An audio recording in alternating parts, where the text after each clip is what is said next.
Hello friends, welcome or welcome back to my channel. I'm CS Jaspreet. I hope that you all are doing well and you're preparing for your December 2023 attempt. So I am here with the requested video from Wednesday. मैंने देखा Wednesday वाली video काफ़ी बच्चों को informative लगी. वो एक skill जिससे आप एक्चुअली फुल मार्क्स स्कोर कर सकते हो हर क्वेश्चन में, लेकिन उस स्किल को यूज़ कैसे करना है practically, that we will be learning here in this video. I hope that you are already subscribe to the channel. Video को लाइक किए बिना बिल्कुल मत जाया करो, और अगर वीडियो अच्छी लगती है तो do leave a comment for my motivation. तो उस दिन मैंने आपको ये सिखाया था that there is a skill that you can use and actually score full marks in the exams. Yes, it is true. ये स्किल जिस दिन आप सीख गए, ट्रस्ट मी, आपकी प्रेपरेशन, आपकी रिविजन, आपकी राइटिंग प्रैक्टिस बिल्कुल सही तरीके से यूज़ होगी. तो मैंने उसमें मेजर बातें बताई थी, लेकिन सबसे इंपॉर्टेंट बात ये थी क्वेश्चन को पूरा रीड करना है एंड लास्ट लाइन को ध्यान से रीड करना है, जिस पे बच्चों ने बोला था कि प्लीज़ वीडियो आप ज़रूर बनाओ. उस वीडियो को पहले डिटेल में देख लेना. अगर आपने वो वीडियो नहीं देखी है, I leave the link to the same in the I button above. जाके एक बार उस वीडियो को ज़रूर देख लेना. तो सबसे पहले हम ये क्वेश्चन आया था जून 2023 में. KMP चैप्टर से ये क्वेश्चन है कंपनी लॉ का 5 मार्क्स में. मैं आपको बताती हूँ कि इस क्वेश्चन को, अगर ऐसा क्वेश्चन आता है या कोई भी क्वेश्चन आता है, किसी भी सब्जेक्ट का क्वेश्चन आता है, उसे कैसे रीड करना है और उसे कैसे आंसर करना है. तो अगर आपको याद होगा, मैंने उस वीडियो में बोला था कि पहले क्वेश्चन को थरली पढ़ते हैं. तो लेट्स स्टार्ट. ये क्वेश्चन है, इसे हम पहले थरली केयरफुली रीड करेंगे. As we start, A is a leading businessman who is presently acting as director, important point, in 5 companies. कोई बात नहीं. He wants to become the chairman and managing director, CMD of CKC International Limited, no problem, which undertakes several businesses. यहाँ पे ये point आपके दिमाग में आ जाना चाहिए, जहाँ हम कहते हैं कि एक पर्सन जो है वो चेयरमैन एंड एमडी नहीं बन सकता, फिर उसकी कुछ एक्सेप्शंस आती हैं, और जब मल्टीपल बिजनेस की बात आती है तो अलग अलग सीईओज होने चाहिए, और आगे भी कुछ लिमिट्स हैं जो आपको पता होनी चाहिए. तो वो सारा का सारा सिनेरियो जो है आपके दिमाग में आ जाना चाहिए उसी वक्त. Further, the company's average annual turnover was 1125 crore in the preceding 3 financial years. ठीक है, पहला ये कंडीशन हो गया. ये कहीं ना कहीं ये ऊपर वाले कंडीशन से लिंक हो रहा है. उस पॉइंट ऑफ टाइम पे, उन 15 मिनट्स में, जो मैंने आपके लिए पहले भी वीडियो बनाई है, उन 15 मिनट्स में आपने क्वेश्चन को इतने अच्छे से रीड करना है, इतने थरली रीड करना है कि आप कुछ भी आंसर कर सकते हो. Right? The company already have H, C and L as its CEOs. तो कहीं ना कहीं वो पहला प्रोविजन उन्होंने रिजॉल्व कर दिया, जहां हम कहते हैं कि अगर मल्टीपल बिजनेसेस हैं तो हर एक बिजनेस का CEO अलग होना चाहिए. उन्होंने बोला हर एक बिजनेस कैटेगरी के लिए, पहले के लिए उन्होंने रखा है H, दूसरे के लिए C और तीसरे के लिए L. As a company secretary, advise A regarding appointment of KMP's feasibility of appointing him in CKC International as CMD and retaining the directorship of other companies referring to the provisions of Companies Act 2013. तो पहला point या पहला step जो मैंने बोला था कि question को थरली पढ़ लिया, काफ़ी चीज़ें दिमाग में आ गई कि क्वेश्चन KMP से रिलेटेड है, CMD वाला टॉपिक से रिलेटेड है, वो सारी चीज़ें आपके दिमाग में आ गई. ग्रेट. राइट? दूसरा पॉइंट था read the last line twice. अब दोबारा जाते हैं और लास्ट लाइन को दोबारा से पढ़ते हैं, क्योंकि हम ये जानना चाहते हैं कि लास्ट लाइन में क्या लिखा गया है. कहते हैं as a company secretary advice, यानी कि हमने एडवाइस करना है regarding appointment of KMP, feasibility of appointing him in CKC as CMD, retaining the directorships. इसी के बाद जो थर्ड पॉइंट था, शायद ये था कि आपने ये फाइंड आउट करना है कि एक ही क्वेश्चन में कितने क्वेश्चंस गिवन है. आप वीडियो को यहाँ पे पॉज करके देखो कि इसमें कितने क्वेश्चंस का आपको आंसर देना है. 5 मार्क्स अगर आप अचीव करना चाहते हो तो जो जो चीज़ें इसमें पूछी गई हैं, जितने क्वेश्चंस पूछे गए हैं, सबका आंसर करना पड़ेगा, तभी 5 on 5 आपको मिलेंगे. तो लास्ट लाइन में हम ये देखते हैं कि उसने 3 बातें पूछी. सबसे पहले उसने हमसे पूछा appointment of KMP. Right?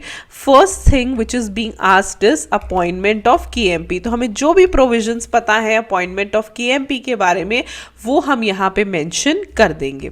Second point पे अगर हम आते हैं तो सेकेंड बात उसने पूछी फिजिबिलिटी ऑफ अपॉइंटमेंट. ठीक है, कि वो अपॉइंटमेंट उन्होंने कर दी, वो सही है या नहीं सही है, वॉट एवर उसकी फिजिबिलिटी जो है वो बतानी है। थर्ड पॉइंट है रिटेनिंग ऑफ डायरेक्टरशिप्स, क्या सीएमडी रहते रहते वो डायरेक्टर भी रह सकता है, वो चीज। Basically 3 questions are being asked and you have to answer these 3 questions. ये मैंने बोला था कि एक क्वेश्चन के अंदर ना, देखो जहां पे तो क्वेश्चन आता है पॉइंट वाइज, कई जगह पे आप देखोगे क्वेश्चन नंबर फर्स्ट सब पार्ट, सेकंड सब पार्ट, थर्ड सब part, that is very easy, वो आपको दिख रहा है कि सामने क्वेश्चंस पूछे गए, उसके आंसर आपको लिखने हैं। लेकिन जहां पे ये चीज़ें नहीं लिखी जाती या नहीं होती, वहां पे आपको चेक करना पड़ता है कि ये जो पॉइंट्स हैं किस तरीके से पूछे गए हैं। एक ही क्वेश्चन, अब देखो एक ही लाइन के अंदर 3 डिफरेंट क्वेश्चंस हैं and I am pretty sure कि इन तीनों की मार्किंग भी अलग अलग होगी। अगर आप इसमें से कोई भी आंसर करना भूल गए, आपको उसके नंबर नहीं मिलेंगे उस पार्ट के। Be clear with that, right. अगर आपने ये सोचा हुआ है कि मैंने पास होना है, मैंने क्लियर करना है, you have to pay attention. अब एक ही क्वेश्चन में, एक ही लाइन में 3 बातें पूछी है। अब जब आप देखोगे फर्दर आंसर, आप देखोगे तीनों का अलग अलग जवाब दे रखा है। मैंने बोला था ना सेपरेट पैराग्राफ्स बनाने। अब हमने 3 चीजें नोट डाउन कर ली कि हमने इन 3 चीजों के आंसर देने। शुरू करेंगे, देखोगे अगर आप, सबसे पहले उन्होंने सिंपल जो अपॉइंटमेंट ऑफ केएमपी 203 में दे रखी है कि कौन कौन सी कंपनीज केएमपी रखती हैं, क्या शेयर कैपिटल रहता है, कौन कौन केएमपी रहता है, वो सारी बातें एज इट इज यहाँ पे लिखी गई हैं। तो काफ़ी पोर्शन में हमने ये चीज़ें डिस्क्राइब कर दी। तो ये था फर्स्ट पॉइंट जो पूछा गया था। सेकेंड पॉइंट था, अभी 3 स्लाइड्स में एक्चुअली ये आया है, बट डेफिनेटली अगर आप लिखोगे तो कम ही हो जाएगा। दूसरी चीज़ पूछी गई थी फिजिबिलिटी, और तीसरी चीज़ पूछी गई थी रिटेनिंग ऑफ डायरेक्टरशिप्स। आप देखोगे कि अलग अलग पॉइंट्स बनाए गए हैं, अलग अलग पैराग्राफ्स बनाए गए हैं। आप लिख के इसे अंडरलाइन कर सकते हो, चलो इन्होंने तो बोल्ड कर दिया, आप लिख के इसे यहाँ पे अंडरलाइन कर सकते हो। 3 बातें पूछी गई हैं, अगर आप तीनों के जवाब दोगे यू विल गेट 5 on 5। बहुत सारे बच्चे व्हाट आर दे डूइंग, एक तो ध्यान से पहले क्वेश्चन रीड नहीं करते, क्वेश्चन रीड भी कर लिया तो आंसर करते वक्त ये नहीं देखते कि इंस्टीट्यूट ने क्या पूछा है। You can not write whatever you are understanding, you have to write what the institute is asking.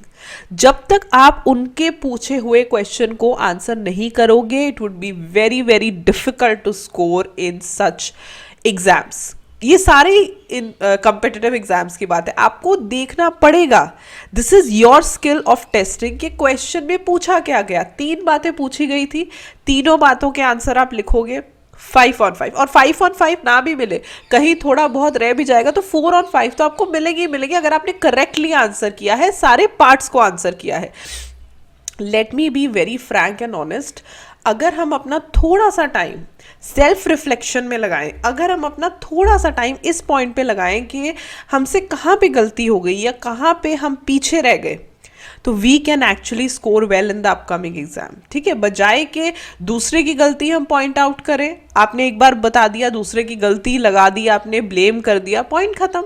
अब आपकी बारी है, आप भी तो अपनी तरफ से पढ़ो।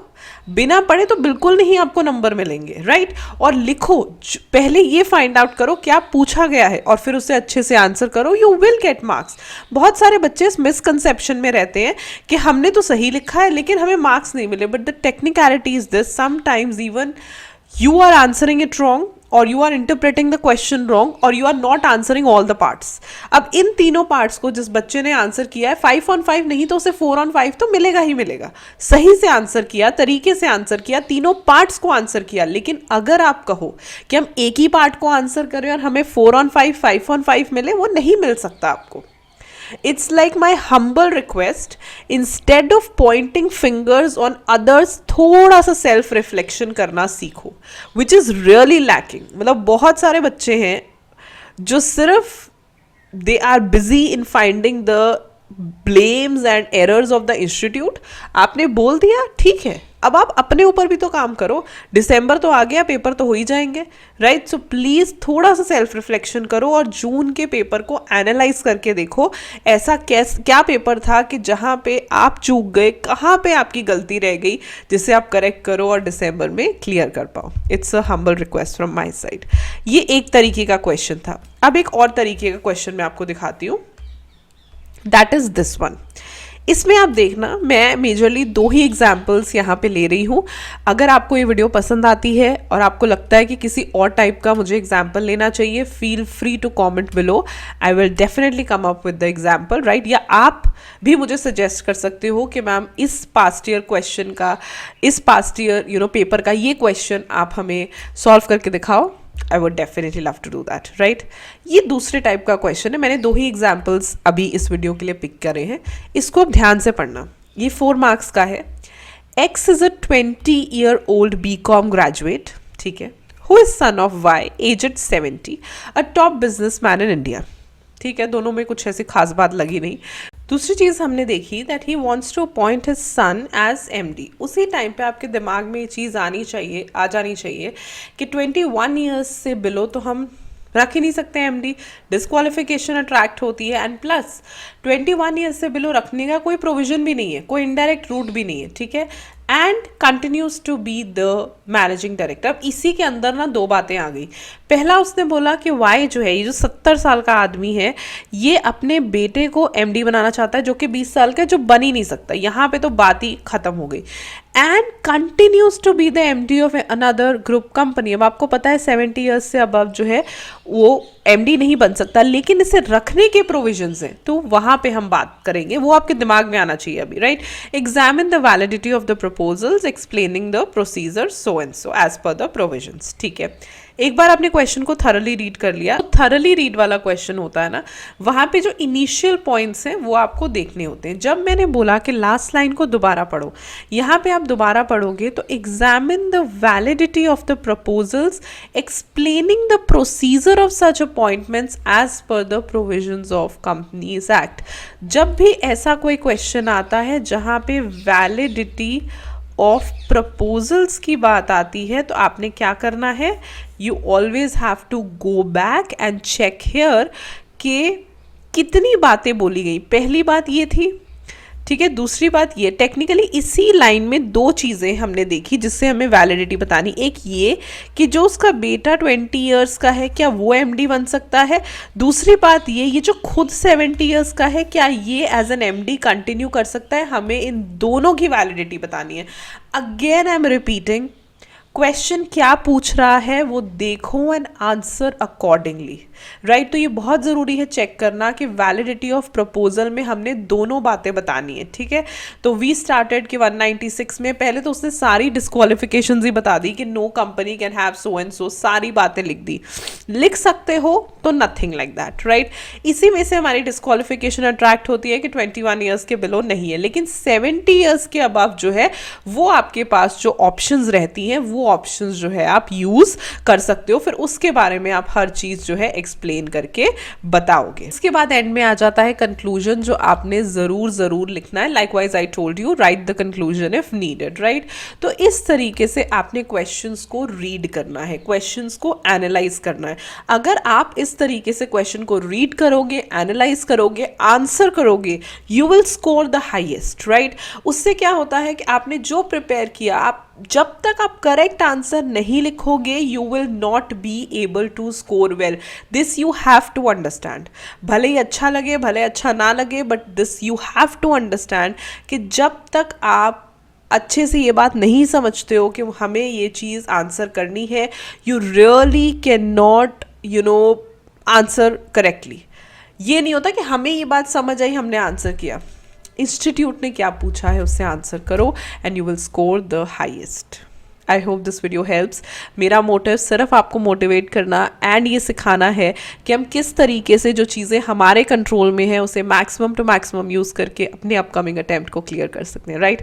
आई होप कि ये वीडियो आपको इन्फॉर्मेटिव लगे। और हाँ, अगर आप कोई पर्टिकुलर टॉपिक, पर्टिकुलर क्वेश्चन, कुछ भी आपको लगता है कि ये हम सीखना चाहते हैं, do leave the comment below. At this point of time I am trying कि मैं दिसंबर 2023 के टॉपिक्स को ही पिक करूं ताकि जिन बच्चों के एग्जाम्स आने वाले हैं उन्हें मैक्सिमम टू मैक्सिमम हेल्प हो सके। एंड आई विश कि आपकी तैयारी बहुत बहुत अच्छी चल रही हो। Do follow me on other social media platforms as well. All the links are in the description box below. I will see you super soon in another video. Till then stay happy, stay blessed and keep the preparations on. Bye bye.